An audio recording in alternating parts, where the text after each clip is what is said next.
understood the assignment. Did the assigner of the assignment understood who they were assigning the assignment to? I'll be damned. I really hate the overgeneralization that autistic people don't recognize social cues, because I know there's a whole bunch of us that are so traumatized that we are really good at picking out negative social cues, but we can't see positive social cues to save our life. That's why we don't notice when people are flirting, but we notice when people are mad. Trauma. Your eyeballs don't actually need to be making constant contact with... Hold on, you mean to tell me that I've been doing this in conversations for absolutely no reason? Things I learned from other autistic creators on this app. This is really helpful because this creator was saying you just have to look in sort of the general direction of their face. You don't actually have to lock in with your eyes on their eyeballs, like touching souls, which is what I thought. And then I feel trapped in this like engagement of the eyeballs, and I want to like break the eye contact and look away. And then I end up like, you know, looking away and then making really intense eye contact and looking away again. It will never make sense to me, but this is helpful. You can just look in this whole region. This is all fair game. This is all free real estate to look at in a conversation. Or what I think would be funny is if you just stare at the person's lips, like get a little close and stare at their lips. That would be more comfortable for me than staring in their eyes, and it would also have the added benefit of making everyone I speak to think that I want to make out with them. Make the circle, make a circle. Get him up, let him get up, let him get up, let him get up. Have you heard of an autism accent? Autistic people often have different patterns and characterizations to the way that they speak.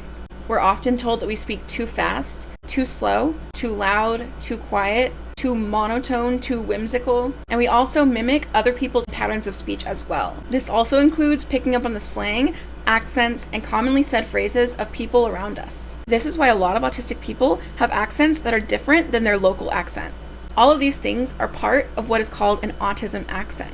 I've been told that I have an autism accent. Do you have an autism accent?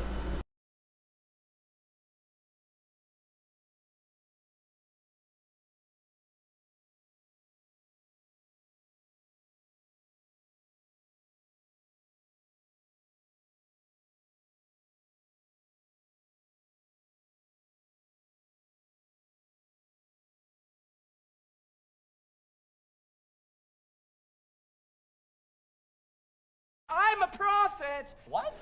Prophet! Prophet! I prophesy! I have sight! I see! It's a weird fucking tone, man. That's just the way he sounds. He has an asshole voice. Joe, tell him he's okay. Everything is great. Dude. I gave everything that I had. I poured my heart, my blood, my sweat, my tears to this game, and against all odds, I don't know why we want to take the heart.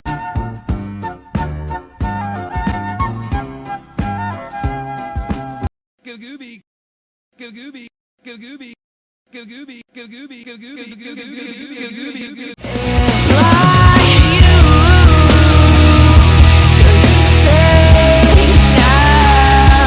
You're not autistic, you're just a little silly. And you cry when you have to leave the house, but that's unrelated. Adult autistic meltdowns are a thing.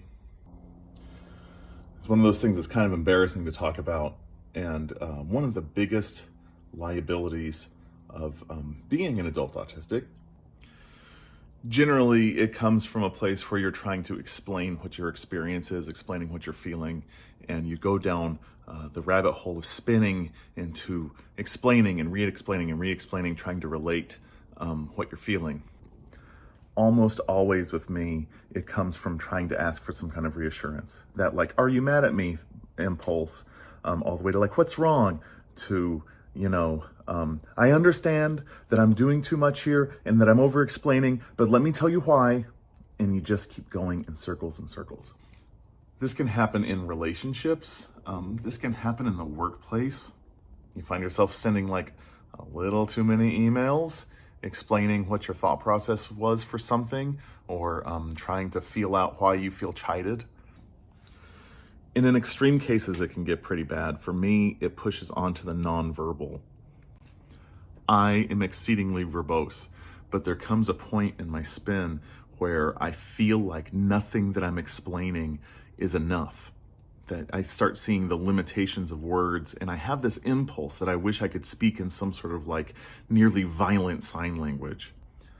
Like I have the impulse to move to gestures instead of words to try and get across some sort of meaning that words can't do, which of course isn't a very human attribute, communicating solely without words. And then I get the sense that I need to be squeezed. I need to have something wrapped really tight around me or something really heavy on me. And I mean, it feels really childish to admit that. And then you want to hit your head. You want to like do a lot of that. I've experienced this all my life and never saw it as an autistic thing, just as a sort of like anxiety situation. And of course it is sourced in the anxiety that you're not understood, because there's this aspect of feeling like a lot of your internal world is so invisible to people around you and that you're going to be misunderstood all the time. And so the impulse is to try and straighten everything out, to try and make everything okay. And I realize that other people sometimes feel like they need space. They feel like they need time. And I'm just not wired for it. I'm just not wired for it. I'm wired to try and smother this fire right now with every single thing that I've got until it's a complete and utter disabling situation. So yeah, I'm in my garage because working out seems to help, getting myself really tired. But most of the time, you don't want out of it. You want to keep explaining what's going on. And of course, that's when the toolkit becomes really important. Anyway, this is a lot of vulnerability for me. And I really do want to destigmatize. Most of the time, I'm really looking at all of these great advantages of being autistic. It's a way of being that I really like, and that, you know, most people who I know who are this way like it.